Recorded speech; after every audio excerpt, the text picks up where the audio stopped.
Welcome to Section 420, Talkin Yankees, the podcast. If you haven't done it already, make sure you subscribe to this podcast, get notified when new content goes up throughout the week. Section 420, Talkin Yankees, be a part of the crowd. So, Yankees coming off a 4-game set against the Kansas City Royals, taking 3 out of 4 games, which is okay. I mean, had an opportunity to win the last game there, but didn't. But okay, again, 4 games against another major league team. I know Kansas City was terrible, 20 games under 500 and so forth, but still, you're going to lose to another team once in a while. It's just the way it is. But I guess the bigger news that the Yankees, the bigger loss maybe you would say is that the Yankees are out on Luis Castillo, so the red starter ends up with the Seattle Mariners.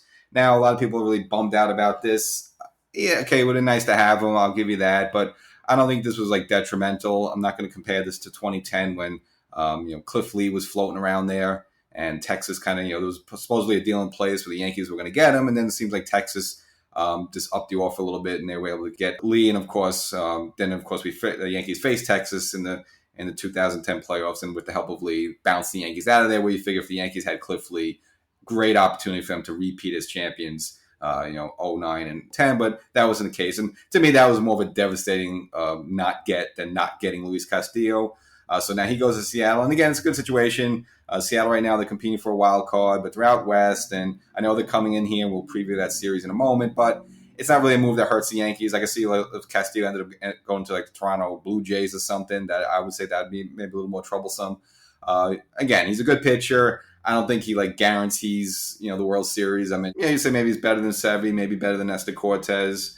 So he'd be a nice number 2. But again, I don't think he seals it for the Yankees. So whatever the asking price was, I guess this was too much. And I guess I don't think I would have been willing to give up any major prospects for him. Again, he's a good pitcher. He's around.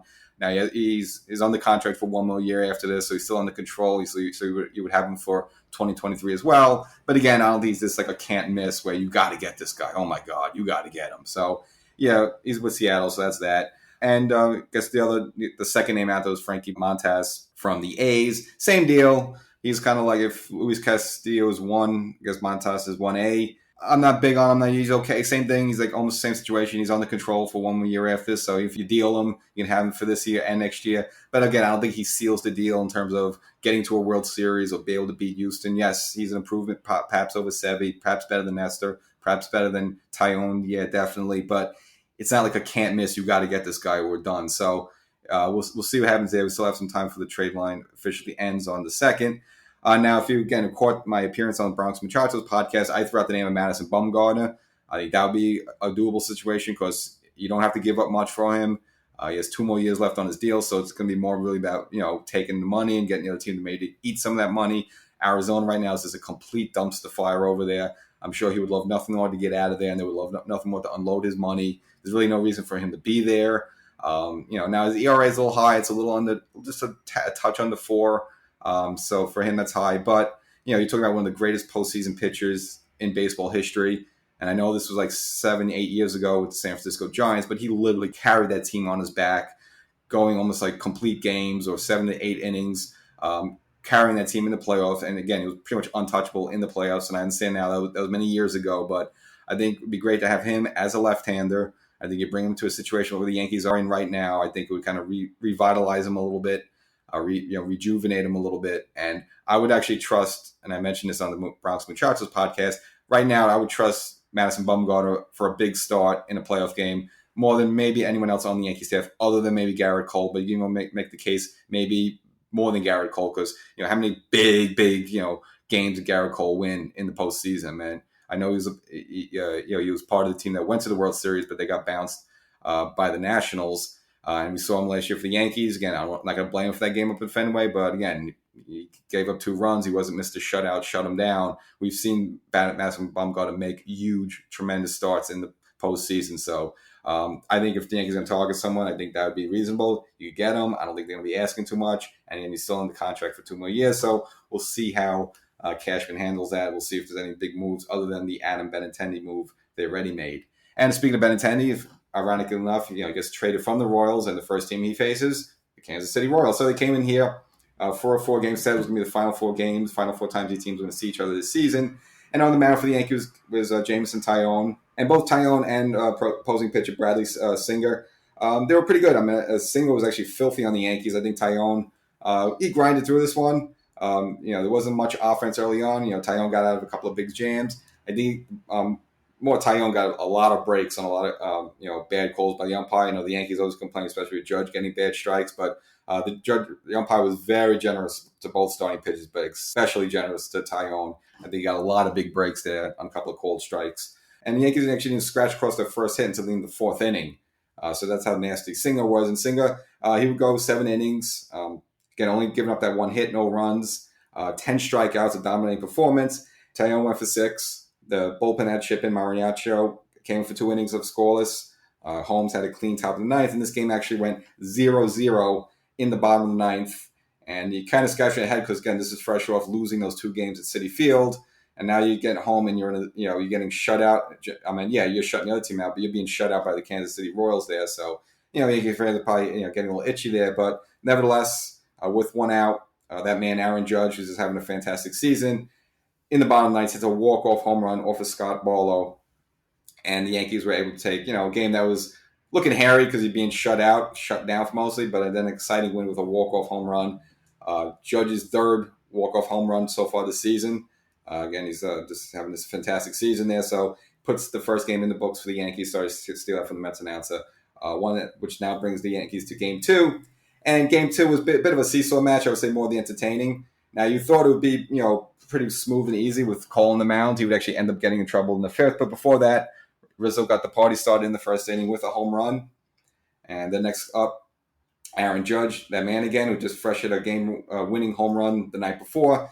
In the 3rd inning with a runner on, hits a 2-run home run, putting the Yankees up 3-0. And again, you're thinking this one's going to be a laugher, especially with Cole on the mound. But this is what, Cole's had this season. I've mentioned this before. This is where he's good, but he just has 1 inning where he gets beat up. Just 1 inning where for some reason it just falls apart for him. And for that was the 5th inning with a couple of runners on. Whit Merrifield with a single, scores 2 runs in. And then Salvador Perez, who will burn the Yankees later on in the series, hitting a big 3-run home run at that point. So the Royals put a 5 spot on the board. And before you just blink your eyes, the Yankees are down 5-3. Where again, it just happened almost in a flash. And again, this Cole's having that 1 bad inning. It just seems to, it's happened a couple times from the season. He just has 1 inning where it just doesn't have it. For whatever reason, he's wild. He gets hit. But then after that, he's back to his old self again. So a little puzzling, but nevertheless, the Yankees will have another crooked number of their own to put up, and that would be in the 8th inning where they would plate 4 across the board.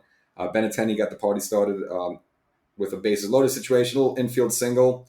They weren't able to make a play on him, so scratch across a run there for the Yankees. And then they would take out a few more runs, would cut the lead to 7-5, and now again, still in the 8th inning with the bases loaded.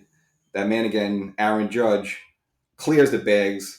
His 41st home run of the season, a grand slam, increases the Yankees' lead at that point to 11-5, and that would be a final score. So again, Yankees now taking the first 2 games of the series, which then brought it to Game 3 with Nestor Cortez on the mound. And again, the Yankees got to work right away. In the first inning, DJ LeMahieu with a home run, get things going, put the Yankees up 1-0. Later in the inning, Gleyber Torres would add an RBI double.